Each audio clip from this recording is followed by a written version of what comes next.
বলিয়েছে, কলা বলিয়েছে। এখানে মানুষও বলি হয়েছে। হ্যাঁ, সে আমলে 70 যুগে।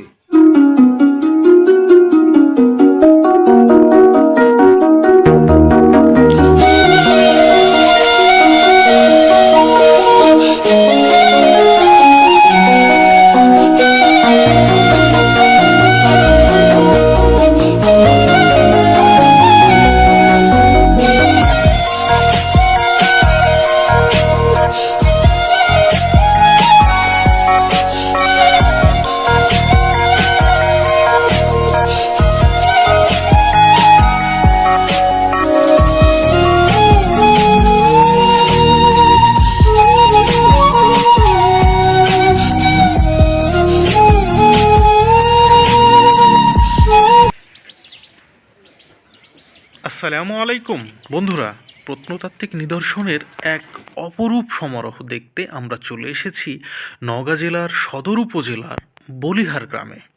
এখানে অবস্থিত রাজেশ্বরী মন্দির। এই রাজেশ্বরী মন্দিরের প্রতিষ্ঠাতা হচ্ছেন জমিদার রাজেন্দ্রনাথ। তিনি 1823 সালে এই মন্দিরটি স্থাপন করেন। অবশ্য এই জায়গাটাকে সকলেই বলিহার রাজবাড়ি নামেই চেনে। তবে এই জায়গাটি মূলত 3টি অংশে বিভক্ত। একটি অংশ স্থানীয় বিদ্যালয়ের জন্য ব্যবহৃত হতো, যা বর্তমানে পরিত্যক্ত হয়ে গেছে। দ্বিতীয় অংশ এইটি, যার ভিতর আমরা এইমাত্র প্রবেশ করলাম, রাজরাজেশ্বরী মন্দির।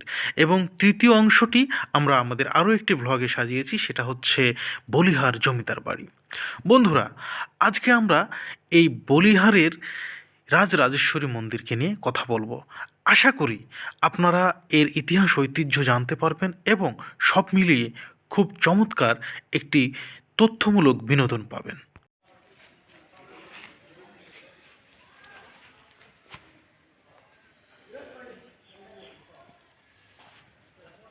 পুরুষ চলে গেছে, এখানকার পঞ্চম পুরুষে পড়ে গেছি। মানে এখানকার মালিকানা আপনাদের? এখন মনে করেন তাই। আচ্ছা আচ্ছা আচ্ছা। এই মনে করেন এই মন্দিরটা এই হাতের তো আরে এই আপনাদের আশীর্বাদ, আমার আশীর্বাদ না।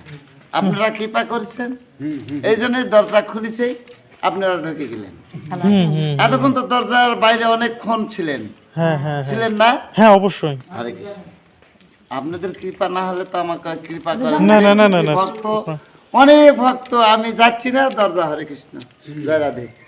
এই তো আমি আসলাম আপনাদের কৃপায়। এই মন্দিরের বয়স কত আমার? এই মন্দিরের, এই মন্দিরের মনে করেন 300-400 পার হয়ে গেছে। 300-400 বছর পার হয়ে গেছে। তা 5 পুরুষ হয় কি করে? আরো তো বেশি হবে তাহলে। ঠিক আছে, আমি তো আমার তো ধারণা যে 6-7 পুরুষ ওভারকাম করছে। ঠিকই আছে, আমি তো মানে কাগজপত্র কিছুই বুঝি না, আমি শুধুমাত্র মানুষ। না না না, আপনার বিনয়, আপনার কথাবার্তা সত্যি খুব ভালো লেগেছে, আন্তরিকতা।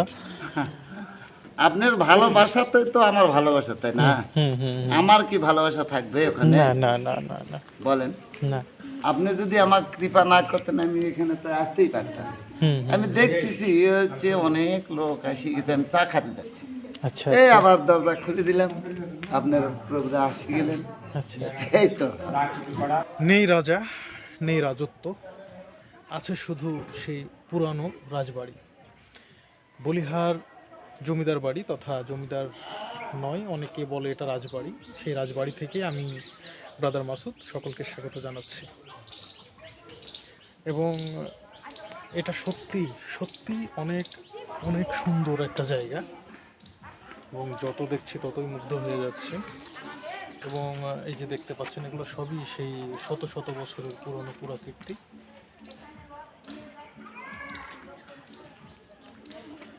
আসুন আমরা একবার এই বলিহার রাজবাড়ির ইতিহাসটা খুব সুন্দরভাবে জেনে নিই। এবং যারা এখানে আসতে চান তাদেরকে বলবো সরাসরি আপনারা নওগাঁ চলে আসবেন। এবং নওগাঁ থেকে বলিহারের দূরত্ব মাত্র 18 কিলোমিটার। এখানে রিক্সা বা অটোরিক্সা রিজার্ভ করে আপনারা চলে আসতে পারেন। মুঘল সম্রাট ঔরঙ্গজেবের অধীনে নওগাঁর বলিহার এলাকার এক জমিদার জায়গির লাভ করেন, এবং এই জায়গির লাভ করার পরে এই এলাকাটি একটি রাজার অধীনে চলে যায়। 1823 সালে জমিদার রাজেন্দ্রনাথ এখানে রাজবংশের রাজরাজেশ্বরী দেবীর মন্দির স্থাপন করেন, যেটি বর্তমানে দুর্গা মন্দির হিসেবে পরিচিত। তবে এই রাজবাড়ির প্রতিষ্ঠাতা হচ্ছেন মহারাজা নৃসিংহ চক্রবর্তী, এবং এই রাজবাড়িরই এক নামকরা লেখক ছিলেন রাজা কৃষ্ণেন্দু। তিনি ছিলেন কৃষ্ণেন্দু গ্রন্থাবলীর অন্যতম একজন প্রণেতা। তার পুরো নাম ছিল রাজা কৃষ্ণেন্দ্রনাথ রায় বাহাদুর। তিনি ছিলেন অন্যতম একজন সাহিত্যিক। এটা দ্বিতীয় রাজা, এটা তৃতীয় রাজা। আর ওটা প্রথম না? এটা রাজা প্রথম, হ্যাঁ। কৃষ্ণেন্দ্র রায়, হ্যাঁ, তারপর কুমার শ্রীযুক্ত শরদিন্দু রায়, হ্যাঁ। আর শ্রীযুক্ত বিমলেন্দু রায় দিয়ে হ্যাঁ। সর্বশেষ রাজা। হ্যাঁ, হ্যাঁ। ওনার বংশধররা কি এখন এখানে না হ্যাঁ, ইন্ডিয়াতে? ইন্ডিয়াতে কলকাতা হচ্ছে 1 নম্বর থিয়েটার রোড। আচ্ছা আচ্ছা আচ্ছা আচ্ছা। আপনার নামটা? আমার নাম শ্রী উজ্জ্বল চন্দ্র ভুইমালি। আচ্ছা আচ্ছা। আমি এখানে হচ্ছে বহুদিন 27 বছর থেকে এখানে আছি। এই বা আমার সংসার পরিবার সকলেই আছে আপনার কৃপাতে।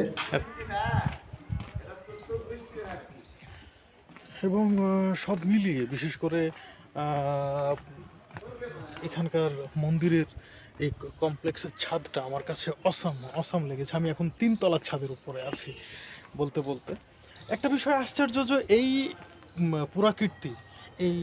পুরাকীর্তিটা মানে কোনোভাবে কোনো রডের ব্যবহার হয়নি তৈরি করাতে, শুধু ব্যবহৃত হয়েছে পোড়া মাটি। এই যে দেখতে পাচ্ছেন, এই হচ্ছে সেই পোড়া মাটি, এই মাটি আর চুনসুরকির মিশ্রণ। এখনকার যে রড সিমেন্টের ঢালাই, তার চাইতেও বলতে হবে এটা শতগুণে শক্ত মজবুত। আসলে সেই সময়ের মানুষজনের কি পরিমাণে জ্ঞান আল্লাহ তাআলা দিয়েছিল তিনি ভালো জানেন। তবে আমি বলবো যে এখনকার টেকনোলজির চাইতে তখনকার টেকনোলজি অনেক অনেক গুণ বেশি শক্তিশালী ছিল। দর্শক, সাথে পেয়েছিলাম সেবায়েতকে। আসলে আমি অনেক জায়গায় বাংলাদেশের অনেক স্পটে ঘুরেছি, তবে সেবায়েতদের আচরণ ইনার মতো সত্যি পাওয়া খুবই দুষ্কর ব্যাপার। আমার ব্যক্তিগতভাবে ওনাকে অনেক ভালো লেগেছে এবং উনি অনেক আন্তরিক মানুষ। আপনারা যারা এখানে আসবেন, আপনারা ইনার সাথে যোগাযোগ করবেন, তিনি আপনাদেরকে সমস্ত কম্পাউন্ডটা ঘুরে দেখাবেন। এবং তার কোনো চাহিদা নাই। তিনি একজন মানে ঈশ্বরপ্রিয় মানুষ। তিনি ঈশ্বরের আরাধনা নিয়েই ব্যস্ত থাকেন। একেবারে বলতে গেলে নিরেট সাদা মনের মানুষ। আমি যে কয়জন দেখেছি তার মধ্যে তিনি একজন। দাদা, আপনার নামটা আরেকবার বলেন। শ্রী উজ্জ্বল চন্দ্র। শ্রী উজ্জ্বল চন্দ্র।